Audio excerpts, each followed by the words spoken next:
Every who down in Who Newville liked the holidays a ton, but where to get great prices on gifts they had no idea. None. They searched and they searched for great gifts under $25. Gifts for spouses and friends and even their toddlers. When suddenly one who shouted, Walmart has what you want, knowing they have Lego, Tree Hut, and low prices to flaunt. So they enjoy the holiday season as who's often do. Cheering and shouting, Walmart has incredible gifts. Who knew? Find gifts they'll love under $25 at Walmart. This episode is brought to you by Indeed. Stop waiting around for the perfect candidate. Instead, use Indeed sponsored jobs to find the right people with the right skills fast. It's a simple way to make sure your listing is the first candidates see. According to Indeed data, sponsored jobs have 4 times more applicants than non-sponsored jobs. So go build your dream team today with Indeed. Get a $75 sponsored job credit at Indeed.com/podcast. Terms and conditions apply. There is no hood like parenthood. Hi, I'm Kanika Chadda Gupta. I'm a former CNN journalist, mom of 3, including twins, and host of That's Total Mom Sense, the podcast. Now, if I had $1 every time I heard, gee, you have your hands full. On my show, I interview change makers on their life lessons, legacy, and superpower of intuition, which I call our mom sense and dad sense. I've had the privilege of working with Mom 2.0, March of Dimes, and the White House, and have had some pretty amazing parents on my show. Hey, what's up? I'm Kelly Rowland. Hi, this is Chelsea Clinton. It's me, Bobby Brown. Can't wait to share my story. That's Total Mom Sense is a production of the Evergreen Podcast Network. Be sure to subscribe wherever you listen to podcasts and on YouTube so you never miss an episode. To join my tribe, visit thatstotalmomsense.com and follow me on Instagram at Kanika Chadda Gupta. Now let's dive into today's episode.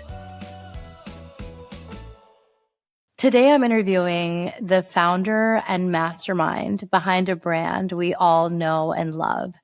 She remarketed something ingenious, water, H2O.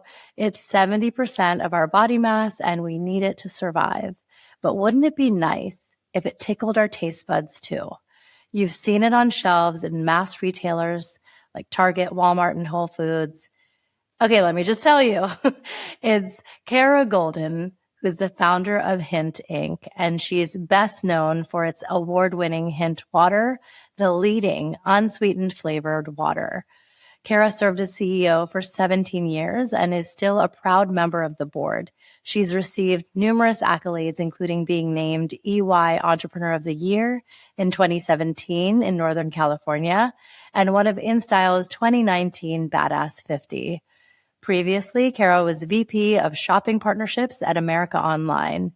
She's truly multifaceted because she hosts her podcast, The Kara Goldin Show, and her first book, Undaunted, Overcoming Doubts and Doubters, which released in October 2020, is now a Wall Street Journal and Amazon bestseller. Kara lives in the Bay Area with her family and her 3 Labradors. Kara, welcome to That's Total Mom Sense. Thank you. So excited to be here and so honored. Our interaction has been so organic from the onset.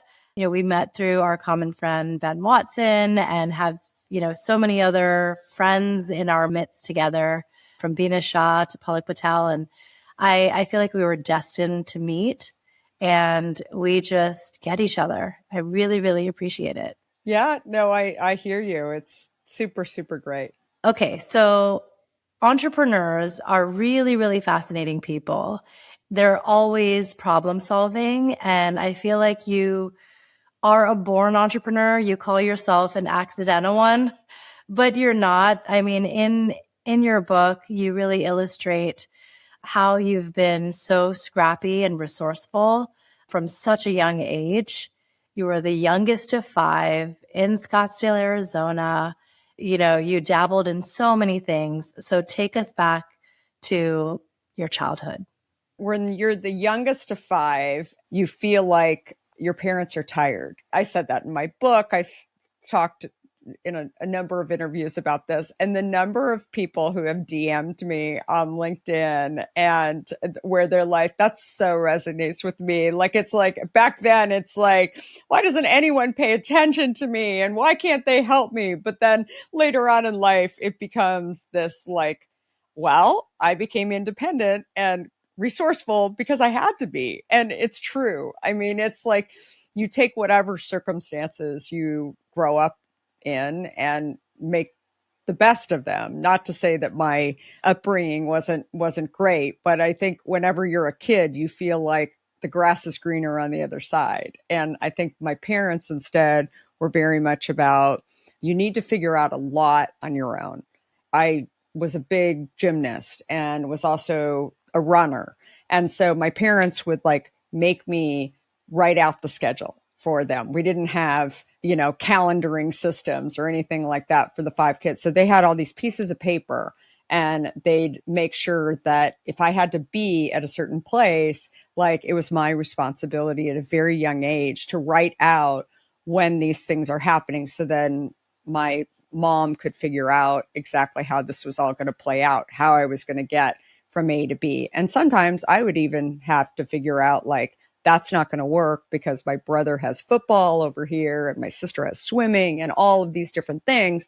And so then I knew that I had to pick up the phone and call somebody and say, can I get a ride? And so I was doing that kind of stuff, problem solving at a very young age. And along the way, also helping other people figure that out too, where they're like, oh, I don't even know how I'm going to get home. Okay. And I'm like, well, so-and-so's mom said she could take me. Maybe you could come back to my house, eat dinner. And then we could, okay, great. So Kara's got it all figured out. Right. Oh my goodness. It's, so at a very young age, I was putting the puzzle together, as I like to say it, which is such a key piece of leadership and entrepreneurship and actually just trying to figure out what's in front of you. Yes, yes. And it's something that we really need to take a cue from and teach this generation. We had to figure it out because we didn't have as much at our disposal. There was no, like, forget ChatGPT. It's like, I remember when we first got dial-up internet. So there was so much that it's like, look it up or, go down the street and do this errand on your own. So yeah, I think that however we can simulate that is important because these are life skills that we all need. Another thing that I realized, I was always very interested in people and their stories. And so the minute that I would see a moving truck go down our street, I would ride my bike to figure out who was moving in. Did they have kids? Did they have animals? I was always a huge animal lover. So I wanted to know, did they have cats? Did they have dogs? And how many kids did they have? And these parents they're like, can I help you? And I'm like, do you have any kids? We play chase around the block and we're always like I was always like the ringleader to bring right together.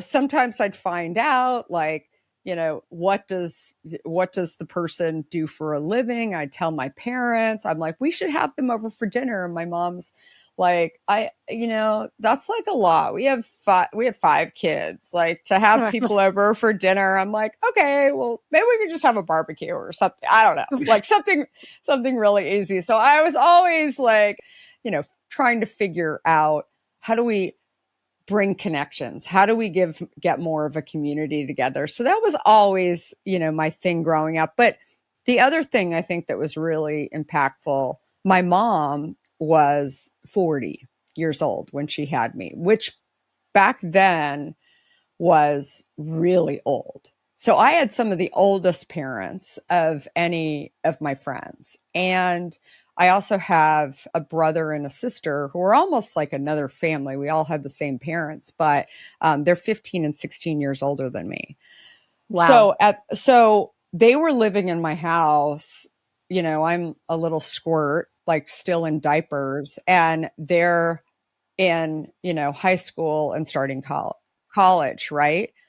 And so such a different world on many levels. I mean, I remember one of my first memories was my oldest sister had friends of hers that were going off to Vietnam and not really understanding, why some of her friends were going to college and then other friends were actually going off to Vietnam. And so it just really impacting her for sure, and tears and crying and talking about it, like, why is this happening?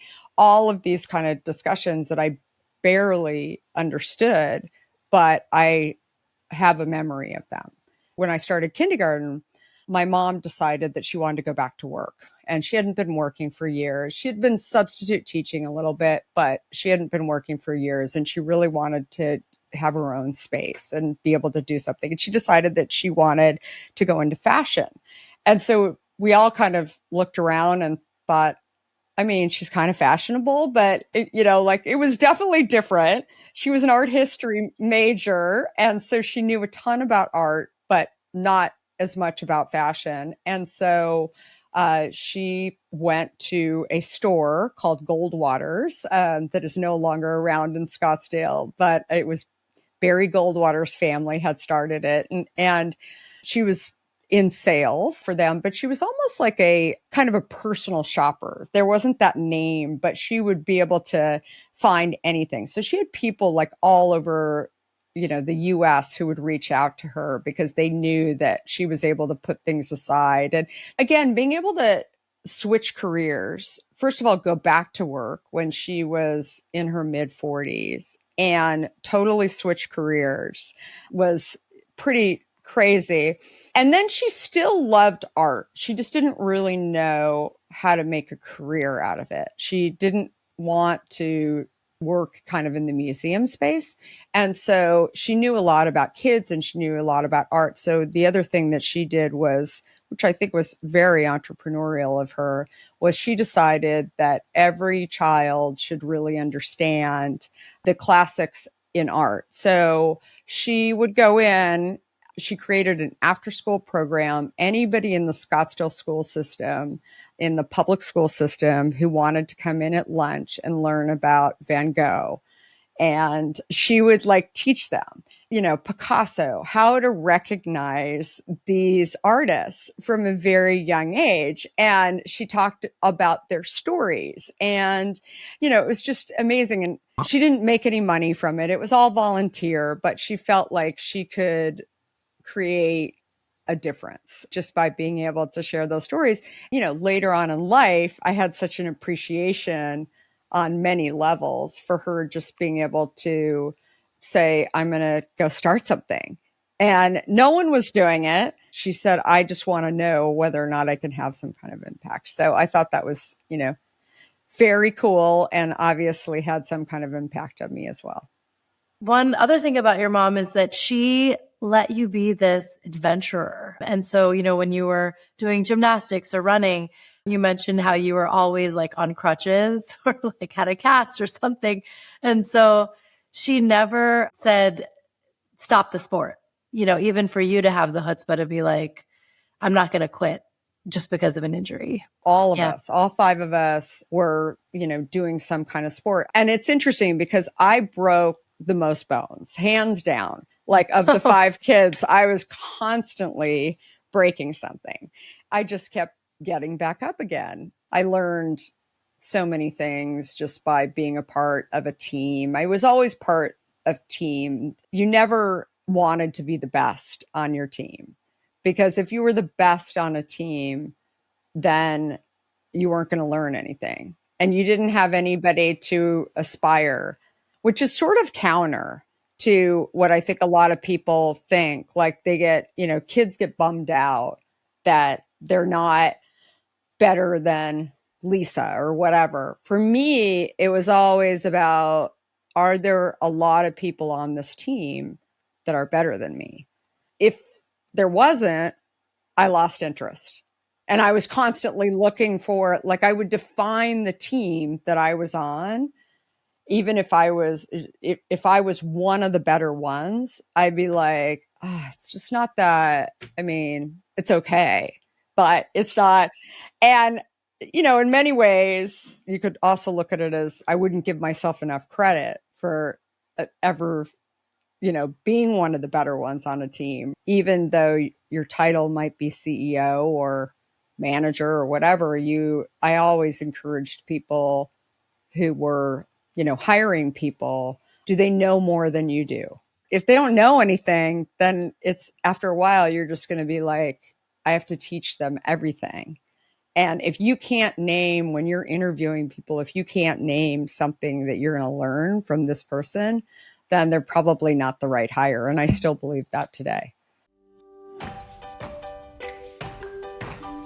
Hi, this is Kanika Chadha Gupta, television journalist, founder, and podcast host of That's Total Mom Sense. Hi, everyone. I'm Claire Goss, the Senior Manager in the Education Department at Bright Horizons, and this is Play Matters with Bright Horizons. On this weekly segment, we're double-clicking on the importance of play and how it's not just a pastime, it's crucial to learning for young children.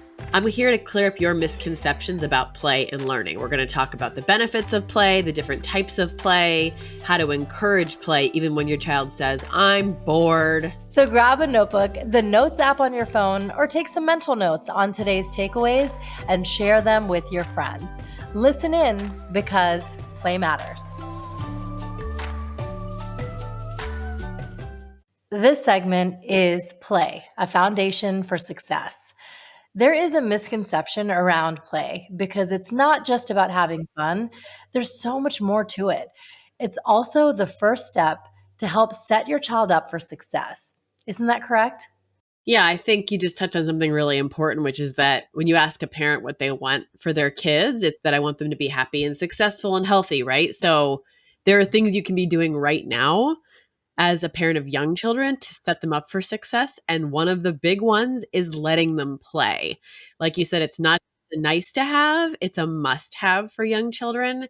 It's so important that pediatricians have actually started writing prescriptions for play, like at well child checkups. If they can start to tell maybe that a child's not getting enough opportunity for play, they'll write a prescription for it.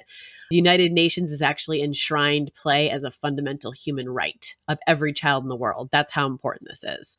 Oh my goodness, that's incredible. And I love that we are prioritizing it. Now, how do we build play into a child's day? Yeah, so at Bright Horizons or any high quality early care and education program, play should be prioritized every single day. It should be celebrated. We really do believe, and we know from the research, that it's the best preparation for the school aged years and beyond, like later in life. So play just gives children that opportunity to learn about themselves, learn about the world around them. It basically helps them make sense of everything. It helps them make sense of their entire world. So, for a lot of parents, when they hear play, they think mess. Cars everywhere, blocks strewn all over the floor, Legos, finger paint. But this is all part of learning. What are kids learning when they're making a huge mess? Yeah, I'm really glad you brought this up because I think that is sometimes a deterrent, the idea that how messy this is going to get. But I need to remind all of your listeners that young children especially learn about the world through their five senses primarily, right? That's why your toddler is trying to lick things and put them in their mouth, because taste is one of the five senses. They want to bang things. They want to hear how things sound. They want to touch everything. They want to lick everything. So that gets really messy really fast. And if you can try to reframe it for yourself as play and learning, it just makes it a little bit easier to find that patience that you need while your children are young. And even older children make a mess when they're playing, right? So again, if you as the parent can adjust your expectations a little bit and remind yourself that making the mess is part of the learning, there's only certain ways that you can learn things, right? Like I mentioned a block tower during one of our previous segments. You as an adult know if you want to build a sturdy block tower, you have to put the bigger blocks on the bottom and the smaller blocks on the top. But the way you learn that was because some adult in your life let you make a big mess with blocks one day, right? And then you probably had to do it like 5 to 10 more times before you actually really learned about that. And that's some early science and math skills right there. So that's that learning happening in real life. That's how they figure that out. Same thing, like let's talk about finger paints, messy painting, right? It makes a huge mess on the table. But I bet you know as an adult what happens when you mix blue and yellow paint together, right? It turns green. How do you know that? You know that because, again, some adult in your life gave you the time and the materials and the most importantly, the opportunity, the actual space in your childhood to get messy with paints. So messy play is so deeply important. There's so much wonderful learning happening. Don't skip it.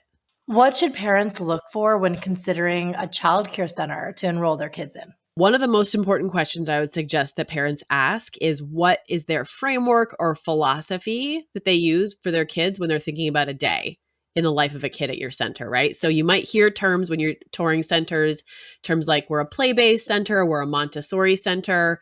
At Bright Horizons, we have our own proprietary framework called discovery-driven learning. And what we've done is we've taken all the work from all the child development researchers and visionaries over the last century and basically taken the best parts of all of them and combined them into one framework. So everything we're doing is science and evidence-based. What we know is that children learn best when they are able to explore their own curiosity. They're allowed to exercise their imaginations, right? And they're allowed to pursue their own inquiries. So that's how we really put this child at the center of our framework with discovery-driven learning, and we really prioritize play. Amazing. Amazing. So now on to our fun little segment, Press Play. What's your takeaway on play being the foundation for success? Yeah, so the great part about play, I've been talking so much about all the wonderful benefits of play, but one of the really cool parts I think is how interdisciplinary it is. So when a child is playing with something, they're not just working on one skill set for school readiness or future readiness, right? So when they are playing with Play-Doh, they're not just working on fine motor skills. They might also be working on language skills because they're talking to you about what they're doing. They might also be working on math skills. They might be working on science. They might be doing some art. If something goes wrong with the Play-Doh and they get frustrated and they need to regulate themselves, that's social emotional learning that's happening. So just reminding yourself that every opportunity for play is basically checking a whole bunch of boxes at once. It's truly interdisciplinary, and you're just watching all the learning come together for your child. So embrace the mess, prioritize play, let your kids be the scientists that they are. Thank you so much, Claire. I know that the parents listening are going to be like, we should just embrace the mess and it's inevitable, but it's how they're learning and finding their way in this world. So that's really, really cool to understand. We're looking forward to our upcoming segment from Play Matters with Bright Horizons called Encouraging Play, Tangible Takeaways for Parents.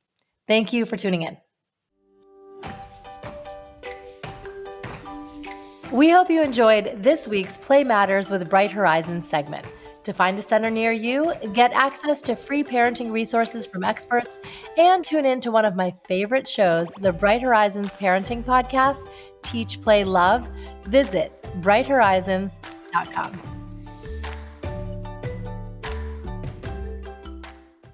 Your eureka moment for Hint was when someone doubted you.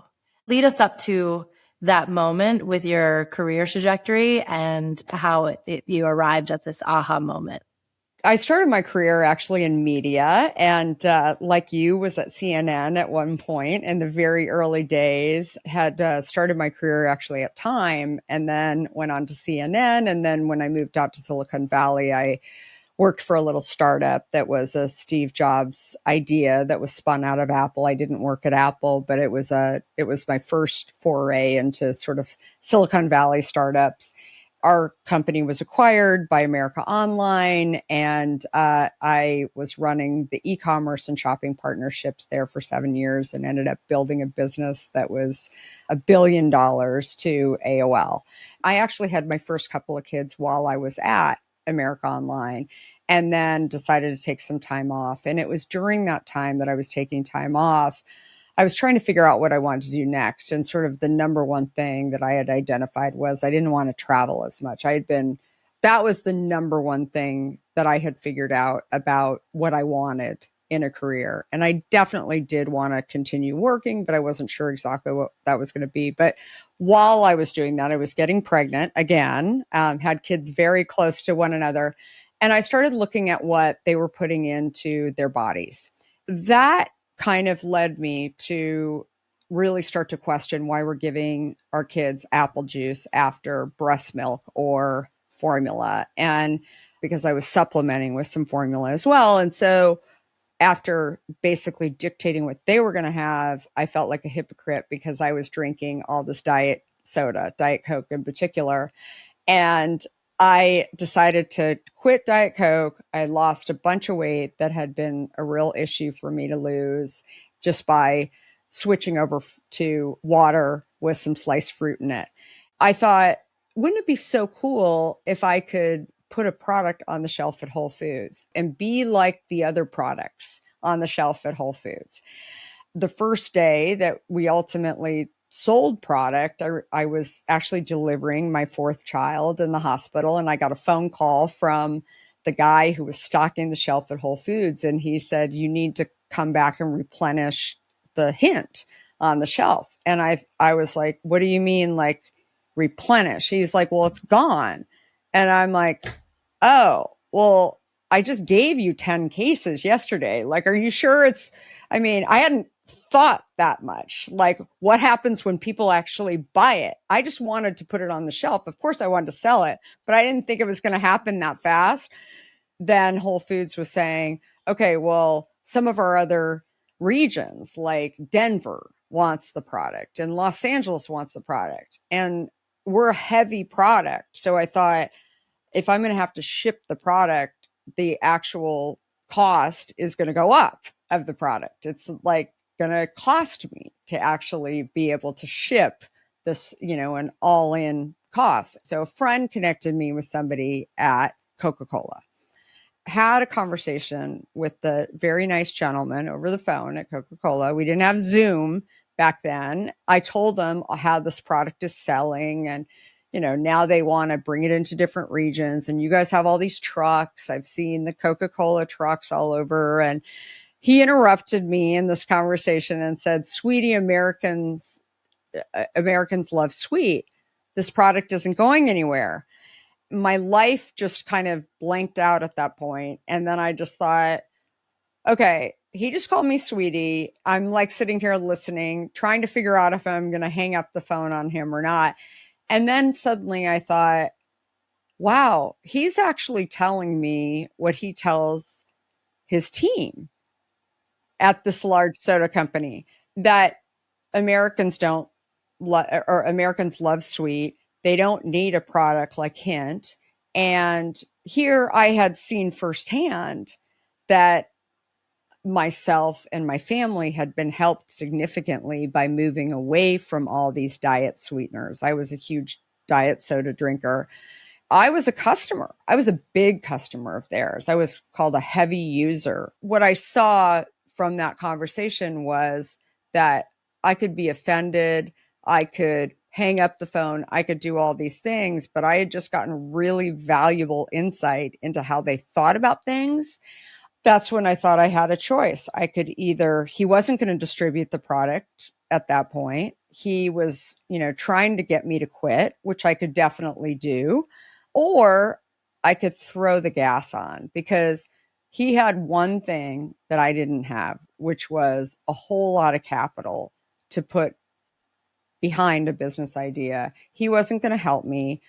I could spend my time trying to convince him that I was right, which I knew I was, but he could turn his big cruise ship around and come after me and basically take my idea when it was like just in a few stores, or I could just throw the gas on and go and make this happen. And so that's what I did.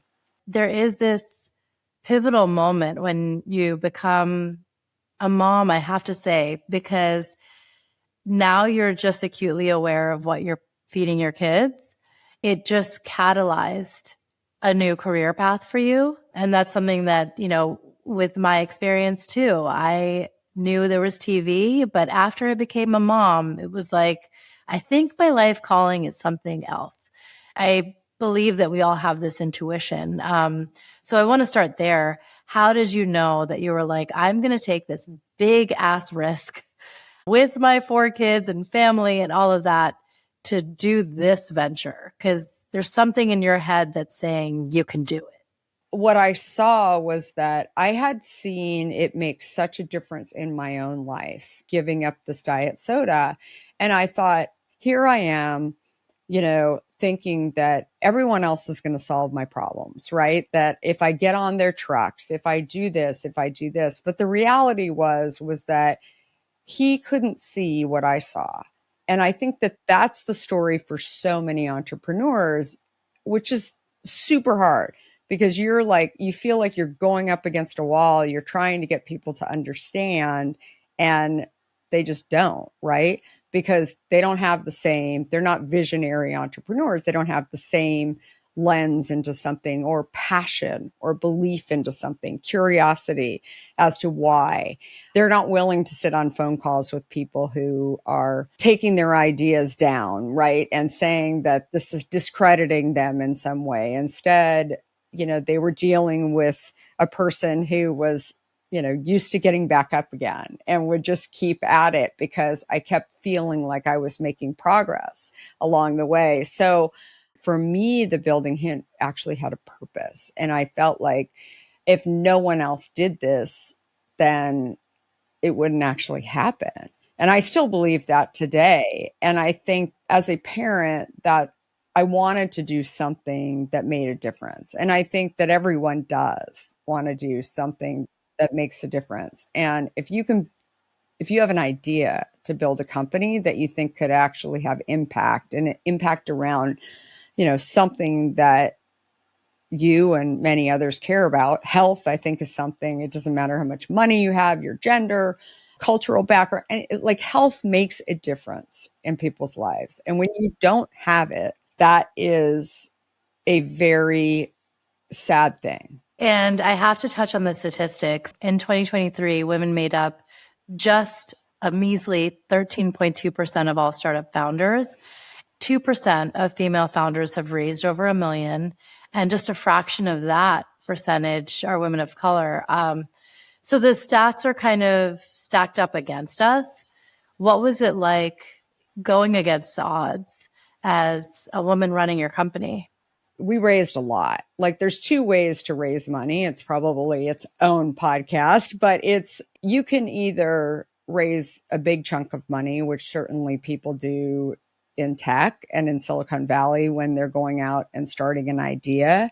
But for food and beverage companies, I think we really raised through angel investors along the way. And then as we got a little bit further and it started to look like the company was going to actually be something and do something beyond just the local San Francisco markets, then we were able to raise, through family offices, a couple of family offices. So you have to make sure your audience really understands what you're talking about, right? That here the guy from Coke didn't have a big belief in a no sweetened product, right? Like, he was living and had been inside of Coke for many, many years, and he didn't drink anything but products that had sweeteners in them.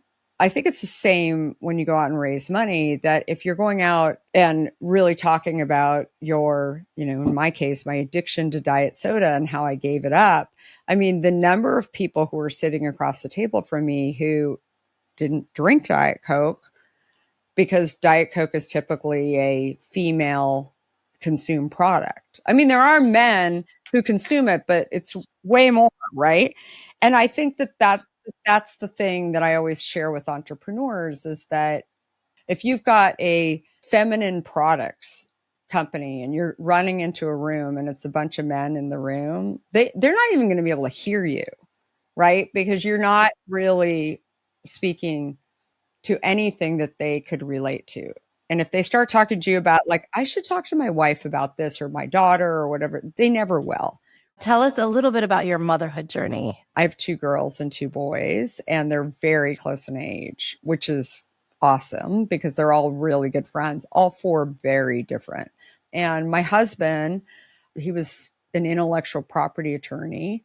He, helped me and asked, like, what should be the name on his card for his role in the company. And it was, again, kind of a joke initially, but he soon became the chief operating officer of the company because he wanted to be supportive, because we had these 4 kids together, and he knew how much I cared about my family, but also about doing something, growing a business, but also doing something that I knew would have impact. And so he, joined, and we built this company together. And I think that you got to find your yang. I did a post about this the other day.